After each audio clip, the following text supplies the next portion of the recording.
Hello students, today we are going to start the first chapter of biology, and according to your book it is a chapter number 5 and the heading of the chapter is the fundamental unit of life. When we see the heading of the chapter we find the word fundamental. Fundamental का मतलब होता है basic unit of life, and here the basic unit of life is cell. Why the basic unit of life is written there? क्योंकि पूरी की पूरी body जो है हमारी वो किससे मिलके बनी हुई है? सेल से मिलके बनी हुई है, इसलिए इसको क्या कहा गया है? Fundamental unit of life. Let us see the first basic question. What is a cell? Let us see the answer also. Cell is a fundamental and functional unit of life. What I mean by above answer is that cell क्या है? एक fundamental और functional unit है. Functional और fundamental हम लोगों ने ऊपर देखा, मतलब बेसिक यूनिट है. फंक्शनल मतलब हमारी बॉडी में जितने भी फंक्शन परफॉर्म होते हैं, चाहे वो डाइजेशन हो, रेस्पिरेशन हो, एक्सक्रीशन हो, सब कौन परफॉर्म करता है? सेल परफॉर्म करते हैं. अलग अलग टाइप के सेल अलग अलग टाइप का फंक्शन परफॉर्म करते हैं, इसलिए इसे हम क्या कहते हैं? Functional unit of life. That is why we had defined cell. Cell is a fundamental and functional unit of life. See the next basic question. Who discovered cell and how? दूसरा question हमारे दिमाग में ये आता है कि किसने इसकी डिस्कवरी की और कैसे की. Late us read the answer also. Cell was discovered by Robert Hooke in the year 1665. He examined thin slice of cork under microscope and saw a compartment-like structure similar to honeycomb. He named this compartment as cell. अब क्या हुआ? Cell की discovery किसने की? Robert Hooke. कब की? 1665. कैसे की उन्होंने क्या किया? He has taken the bark of tree. Bark लिया, ट्री का छाल लिया, ट्री की, उसमें से कॉर्क एक सब्सटेंस होता है, उसको वहां से अलग किया, और उसको जो उन्होंने खुद माइक्रोस्कोप, सेल्फ डिजाइन माइक्रोस्कोप जो उन्होंने खुद बनाया था, उसके नीचे उसकी स्टडी करना चालू की. जैसे स्टडी की तो उन्होंने देखा कि ये जो स्ट्रक्चर जो मेरे को माइक्रोस्कोप के नीचे दिख रहा है, ये बिल्कुल वैसा स्ट्रक्चर है जैसा मैंने कहीं देखा है. कहाँ देखा है? हनीकॉम्ब. हनीकॉम्ब मतलब मधुमक्खी के छत्ते जैसा दिख रहा है. और इसी रीजन के कारण उन्होंने ये जो कंपार्टमेंट लाइक स्ट्रक्चर जो अपने माइक्रोस्कोप के नीचे देखा, उसका नाम क्या रख दिया? सेल रख दिया. क्योंकि सेल का लैटिन मीनिंग क्या होता है? इट मीन्स रूम और compartment. That is why the name cell was given by Robert Hooke. Clear? Now see the next question. Who coined / discovered the following terms. अब देखिए, जैसे सेल की discovery हुई, किसने की थी सेल की डिस्कवरी? Robert Hooke. कब की थी? 1665. उसके बाद लगातार साइंटिस्ट आते गए जिन्होंने सेल के बारे में फर्दर डिस्कवरी की. अब देखिए, रॉबर्ट हुक ने जो सेल की डिस्कवरी की, उन्होंने क्या किया था? डेड सेल लिया था. किसका? कॉर्क का सेल. लेकिन वो जिंदा नहीं था, डेड सेल था, उसमें उन्होंने स्टडी की. उसके बाद एक साइंटिस्ट और आए जिनका नाम था, देखिए आपकी बुक में मेंशन है, लिवेनहुक. लिवेनहुक ने क्या किया था? इन्होंने भी सेल की स्टडी की, लेकिन इन्होंने लिविंग सेल की स्टडी की जो कहाँ पाए जाते थे? पॉन्ड वाटर में पाए जाते थे. आया समझ में? उसके बाद एक और साइंटिस्ट आए जिनका नाम था रॉबर्ट ब्राउन. उन्होंने क्या डिस्कवर किया? न्यूक्लियस. अब ये न्यूक्लियस क्या होता है? सेल के अंदर बहुत सारे पार्ट्स प्रेजेंट रहते हैं, उनमें से एक पार्ट क्या है? न्यूक्लियस, जिसकी डिस्कवरी किसने की थी? रॉबर्ट ब्राउन ने की थी. और ईयर कौन सा था? 1831. उसके बाद एक साइंटिस्ट और आए जिन्होंने फर्दर एक और पार्ट जो सेल में प्रेजेंट रहता है उसकी डिस्कवरी की, जिस पार्ट का नाम क्या है? प्रोटोप्लाज्म. और इसकी डिस्कवरी किसने की थी? साइंटिस्ट जिनका नाम क्या है? पुरकिंजे. कब की थी? In the year 1839. अब इतने सारे साइंटिस्ट देखिए, 1665 को रॉबर्ट हुक आए, फिर कौन आया? लिवेनहुक आए, फिर कौन आया? रॉबर्ट ब्राउन आए जिन्होंने न्यूक्लियस डिस्कवर किया. उसके बाद कौन आया? पुरकिंजे जिन्होंने प्रोटोप्लाज्म डिस्कवर किया. इसके बाद और साइंटिस्ट आने लगे जिन्होंने सेल के बारे में बहुत सारी चीजें बताई. आगे चल के हम नेक्स्ट क्वेश्चन में देखेंगे. बेसिकली ये क्वेश्चन ऐसा है, 1 मार्क के क्वेश्चन में आता है कि who discovered cell? What will be the answer? Robert Hooke. In the similar way, who discovered nucleus? What will be the answer? Robert Brown. आया समझ में? See the next question, explain the cell theory in detail. Basically क्या होता है, जैसे ही last में हमने देखा था, लास्ट में कौन सा साइंटिस्ट है, पुरकिंजे ने क्या डिस्कवर किया था, प्रोटोप्लाज्म। अभी आप ये मत सोचिए कि प्रोटोप्लाज्म क्या होता है, आगे चल के जब सेल के अंदर के स्ट्रक्चर हम पढ़ेंगे तो मैं आपको डिटेल में बताऊंगी। क्लियर। नाउ अब देखिए, जैसे पुरकिंजे ने प्रोटोप्लाज्म की डिस्कवरी की, दो और साइंटिस्ट आ गए हैं जिन्होंने सेल की थ्योरी दी, और वो थ्योरी दी थी scientist, cell theory was proposed by biologist Schleiden and Schwann. This theory is further expanded by Virchow. The main point of this theory are as follows. What I mean by this above paragraph is that cell theory किसने दी थी, दो biologist. पहले biologist का नाम क्या है, शिल्डन। इन्होंने सबसे पहले सेल की थ्योरी देना स्टार्ट की, कब, 1838 में। इसके बाद एक और साइंटिस्ट वहां पे एड ऑन हो गए जिनका नाम क्या था, शॉन। कब ऐड हुए ये, 1839। और इन्होंने जो दो कंक्लूजन दिया, उस दो कंक्लूजन को और आगे तक कौन ले गया, वर्चाउ करके साइंटिस्ट। कब ले गए ये, 1855। क्लियर। नाउ लेट अस सी कि सेल थ्योरी में क्या क्या पॉइंट्स दिए गए थे। सी द फर्स्ट पॉइंट, जो कौन दिया था, शॉन एंड शिल्डन। क्या कहा था इन दोनों ने, all living organisms are composed of cell. मतलब इस दुनिया में जितने भी लिविंग ऑर्गेनिज्म पाए जाते हैं, चाहे वो बैक्टीरिया हो या ह्यूमन बीइंग हो, सब किससे मिलके बने हैं, सेल से। सेकेंड पॉइंट देखते हैं, cell is a structural and functional unit of life. अब ये क्वेश्चन बहुत इंपॉर्टेंट है, आता भी है, आप सेल को इस तरीके से डिफाइन भी कर सकते हैं। लेकिन ऐसा क्यों बोला गया, cell is a structural. Structure मतलब कोई भी लिविंग ऑर्गेनिज्म का स्ट्रक्चर किससे मिलके बना रहता है, सेल से। और उस ऑर्गेनिज्म में जो भी फंक्शंस होते हैं, चाहे वो डाइजेशन हो, एक्सक्रीशन हो, एक पर्टिकुलर ग्रुप ऑफ सेल वो फंक्शन को परफॉर्म करता है, इसलिए सेल को क्या बोलते हैं, it is a structural and functional unit of living organism. Clear. अब हमने देखा कि ये जो दो पॉइंट शॉन और शिल्डन ने दिए थे, उसको फर्दर एक्सपैंड किसने किया था, वर्चाउ नाम के साइंटिस्ट ने। उन्होंने क्या कहा था, all cells are raised from the pre existing cells. इसका ये मतलब होता है, जैसे हमारे दादाजी, वो पहले की सेल है, ठीक है, उससे कौन आया, पापा है, पापा मम्मी आए, मम्मी पापा के बाद उनसे कौन आया, हम। मतलब जो पहले से प्रेजेंट है यहाँ पे, उसी से कोई नया सेल आता है।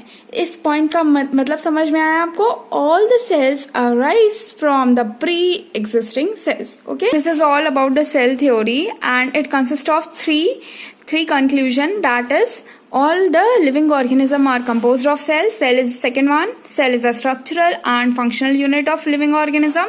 Third one, all the cells arise from the pre-existing cells. Now see the next basic question of this part, that is why cell is known as the structural and functional unit of life. ऊपर मैंने समझाया था आपको, let us read the answer. All the living organisms are made up of cell. This shows that cell is the structural unit of life. Each living organism has the capacity to perform the function taking place inside the body of organism. That is why it is known as the structural and functional unit of life. Clear with the answer? Now let us see the next question. What are unicellular organism? अभी तक हम लोगों ने पढ़ा cell क्या है, ठीक है, सेल को कैसे डिस्कवर किया था, किसने डिस्कवर किया था, और सेल के आगे और क्या क्या डिस्कवरी हुई, सेल थ्योरी क्या है, ठीक है। अब नेक्स्ट है, जितने भी सेल कोई भी ऑर्गेनिज्म के बॉडी में प्रेजेंट है, उसके हिसाब से दो तरीके के ऑर्गेनिज्म होते हैं। सबसे पहला है यूनिसेल्युलर ऑर्गेनिज्म, और इसी से रिलेटेड ये क्वेश्चन बना, what are unicellular organism? Let us read the answer. An organism which is made up of single cell is known as unicellular organism.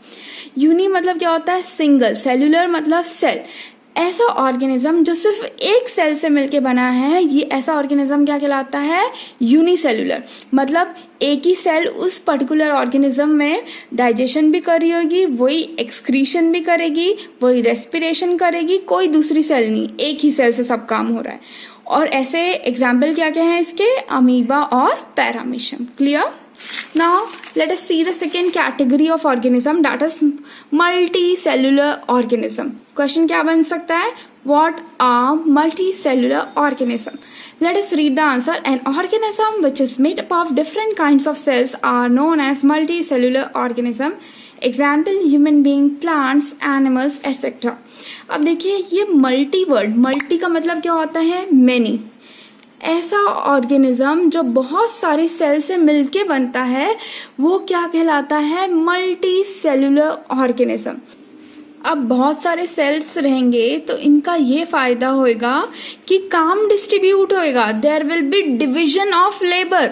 अब मैं काम डिस्ट्रीब्यूट कर दूंगी तो कोई भी एक काम मैं एक ही व्यक्ति को दूंगी या एक ही टाइप के सेल को दूंगी, तो वो एक टाइप का सेल जब एक पर्टिकुलर काम को बार बार करेगा तो उस काम में क्या हो जाएगा? एक्सपर्ट हो जाएगा और उस पर्टिकुलर काम को बहुत अच्छे से परफॉर्म करेगा। इसलिए ये जो है मल्टी सेलुलर ऑर्गेनिज्म, इसमें एक चीज होती है that is division of labour. काम को क्या कर देते हैं? डिवाइड कर देते हैं। क्यों कर देते हैं?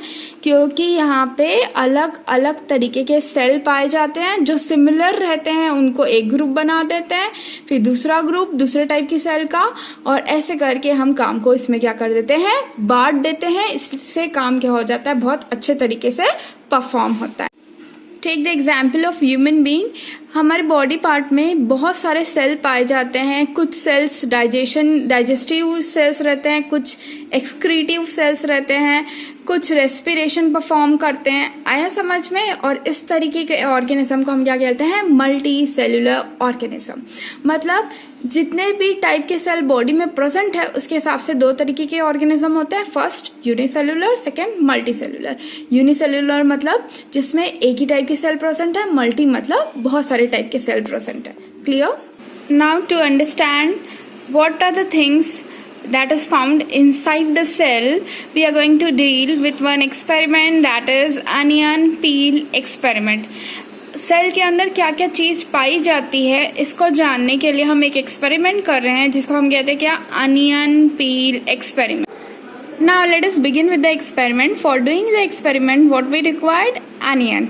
Some peeled onion. Peeled मतलब पूरा छिला हुआ अनियन चाहिए हमको।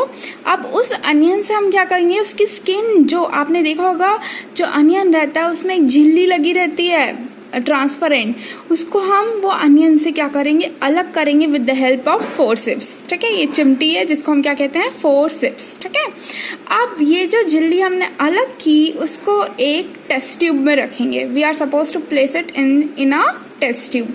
अब देखिए ये ड्रॉपर की हेल्प से यहाँ पे हम एक सब्सटेंस डाल रहे हैं। ये जो सब्सटेंस हम अनियन में डाल रहे हैं that is a colouring agent. अब कलरिंग एजेंट क्यों डाल रहे हैं और ये कौन सा कलरिंग एजेंट है? यहाँ पे हम कलरिंग एजेंट इसलिए यूज कर रहे हैं क्योंकि आप जानते हैं अनियन की जो स्किन है वो ट्रांसपेरेंट रहती है।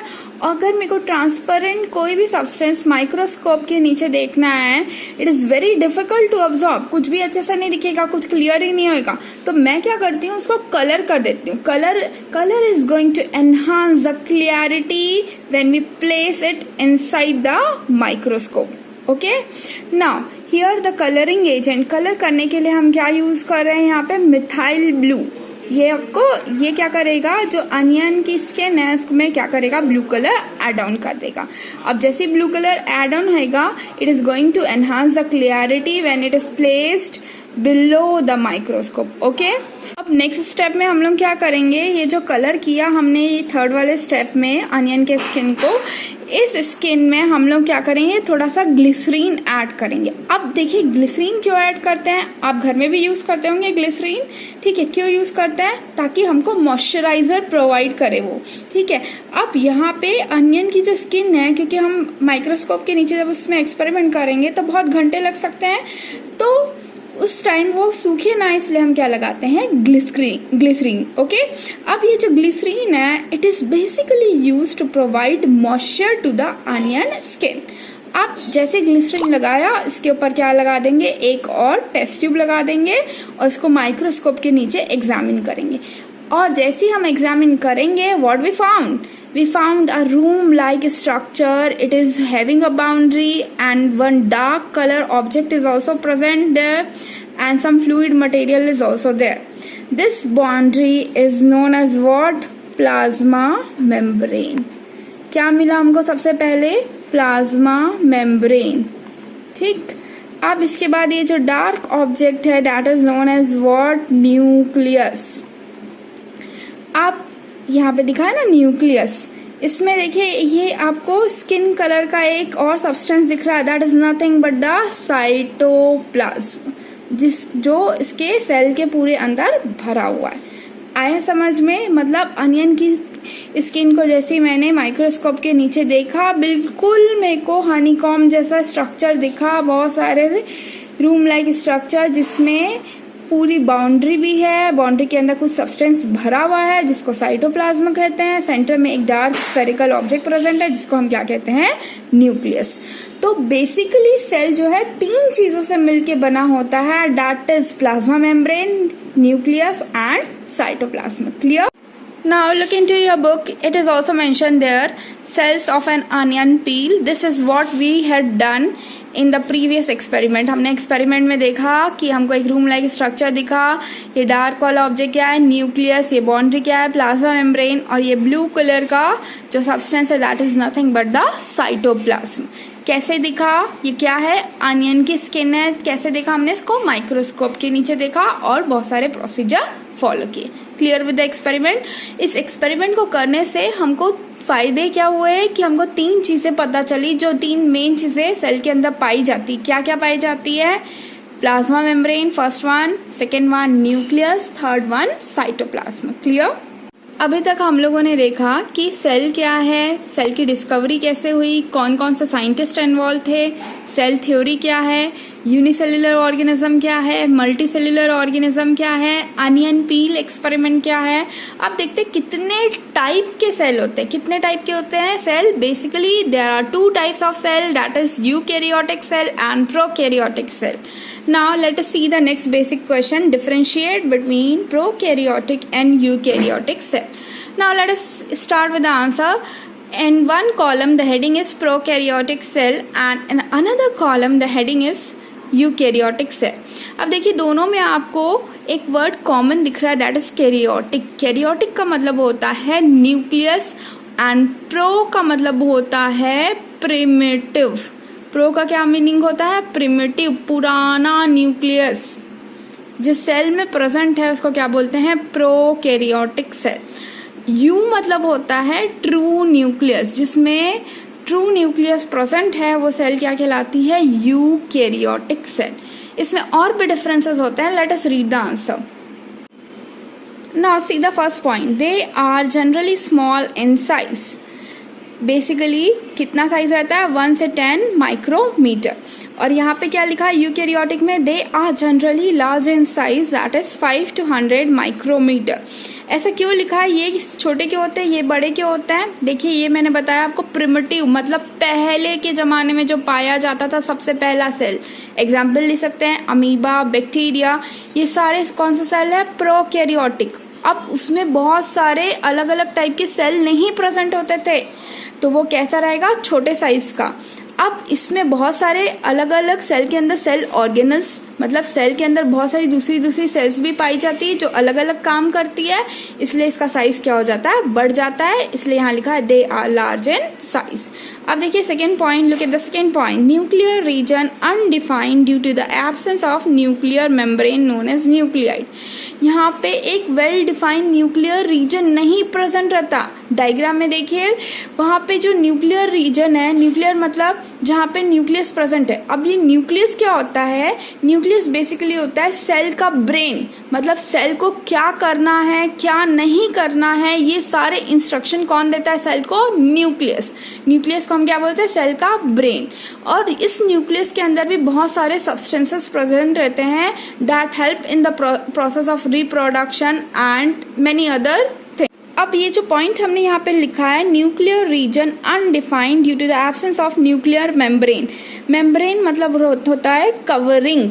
कवरिंग मतलब जैसे हम लोग कॉपी में कवर चढ़ाते हैं ना, इन द सिमिलर वे न्यूक्लियस के ऊपर एक परत प्रेजेंट रहती है, उसको क्या बोलते हैं? Nuclear membrane. और ये जो हमारे प्रोकैरियोटिक सेल है उसमें कोई भी परत नहीं प्रेजेंट रहती है, न्यूक्लियस ऐसी पूरा डिफ्यूज रहता है, मिक्स रहता है पूरे सेल में।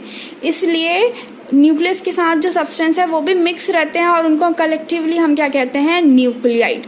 लेकिन जब हम यूकैरियोटिक की बात करते हैं, here the nuclear region is well defined and surrounded by a nuclear membrane. हमने देखा ना, सेंटर में डार्क कलर स्फेरिकल ऑब्जेक्ट है, उसमें एक आउटर कवरिंग भी प्रेजेंट है, उसको क्या बोलते हैं हम लोग, न्यूक्लियर मेम्ब्रेन। किसमें प्रेजेंट होती है, यूकैरियोटिक सेल में। और अब कवरिंग प्रेजेंट है तो उसके अंदर की भी चीजें जो है वो अच्छे से आपको दिखेगी। आया समझ में? This is about the second point. Now let us see the third point, chromosomes. ये जो प्रोकैरियोटिक सेल्स रहते हैं उसमें सिंगल क्रोमोसोम्स पाए जाते हैं।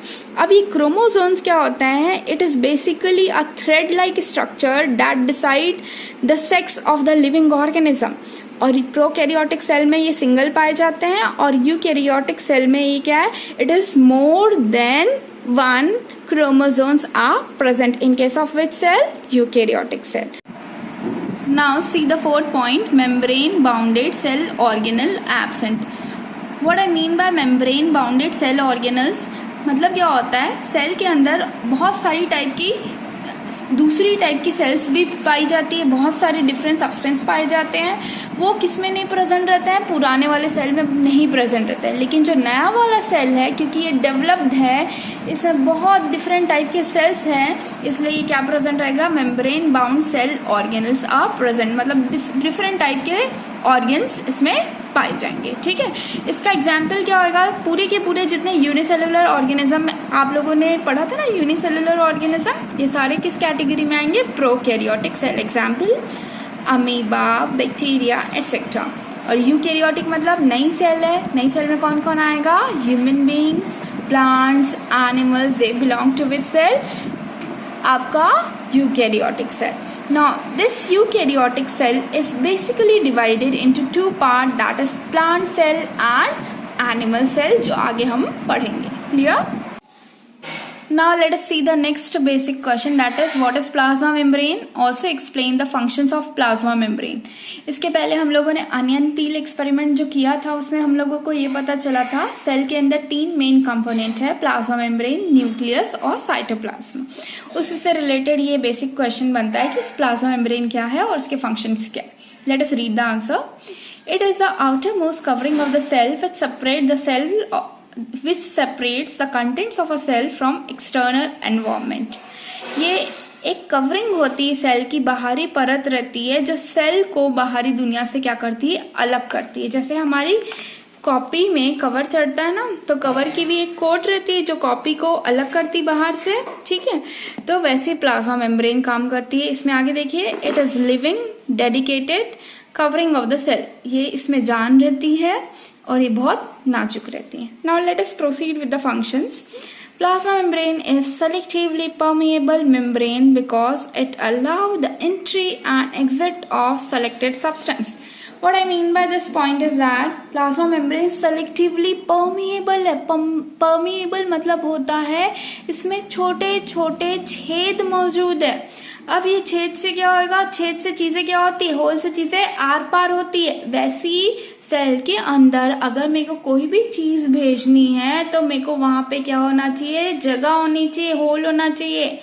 तो इसीलिए प्लाज्मा मेम्ब्रेन कैसी रहती है, सेलेक्टिवली परमिएबल रहती है। लेकिन ये सिर्फ it allow the entry and exist of selected substance, जो सेल के लिए बहुत अच्छे होंगे उन्हीं को एंटर करने देगी, और जो सेल के अंदर बेकार चीजें उसको क्या कर देती है, बाहर कर देती है, छन्नी के जैसा काम करती है। जैसे हम लोग क्या करते हैं, स्ट्रेनर को देखा है ना आपने, स्ट्रेनर का क्या काम है, जैसे चाय बनाई और उसको छाना तो चाय पत्ती ऊपर और चाय नीचे, मतलब अच्छी चीज को पास कर दी स्ट्रेनर ने, वैसी प्लाज्मा मेम्ब्रेन क्या करेगी, अच्छी चीजों को पास करेगी और दूसरी चीजों को क्या कर देगी, रोक देगी।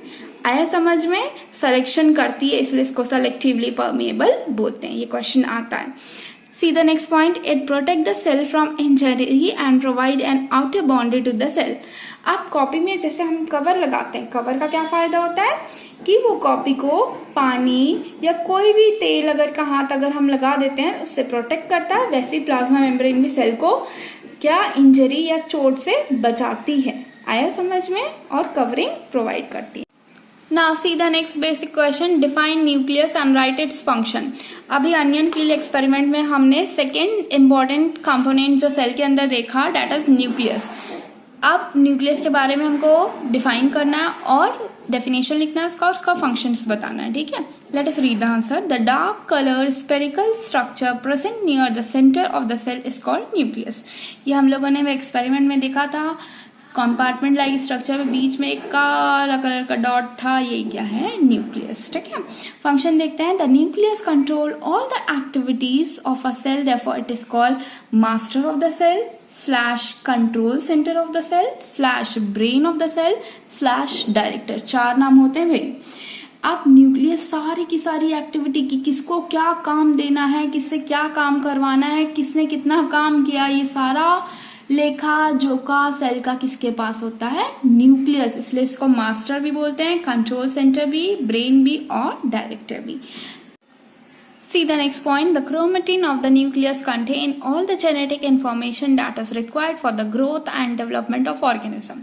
इसका ये मतलब होता है कि न्यूक्लियस के अंदर एक जाल टाइप का स्ट्रक्चर रहता है, उसके अंदर ही पूरी की पूरी जेनेटिक इंफॉर्मेशन रहती है कि उसका डीएनए क्या है ना, और उसकी जेनेटिक जितने भी है उसके खानदानी इंफॉर्मेशन हमारे को किसके अंदर पाई जाती है? हमारे न्यूक्लियस के अंदर. ठीक है, आया समझ में. Now see the next basic question, that is what is cytoplasm, right its function. तीसरा स्ट्रक्चर जो हमने देखा था साइटोप्लाज्म, उसी से रिलेटेड ये क्वेश्चन है कि साइटोप्लाज्म क्या है और उसका फंक्शन क्या है. देखिए क्या बोल रहा है. The space between plasma membrane and nucleus is filled by a liquid called cytoplasm. देखिए प्लाज्मा मेम्ब्रेन और न्यूक्लियस के बीच में जो जगह रहती है उसमें जो लिक्विड भरा रहता है उसको क्या बोलते हैं हम लोग? साइटोप्लाज्म. इसका फंक्शन देखते हैं. It help in exchange of material between the organelles. मतलब देखिए सेल्स के अंदर भी डिफरेंट ऑर्गेनल्स है, उसके अंदर अगर मेरे को कोई मटेरियल को या इस पार्ट से उस पार्ट ले जाना है तो उसका काम कौन करता है? Cytoplasm. Also breaking down of glucose takes place inside cytoplasm. मतलब ग्लूकोज को छोटे पार्ट्स में भी अगर मेरे को डिवाइड करना है ताकि ऑर्गेनिज्म को एनर्जी मिल सके, वो भी किसके अंदर होगा? साइटोप्लाज्म के अंदर. क्लियर?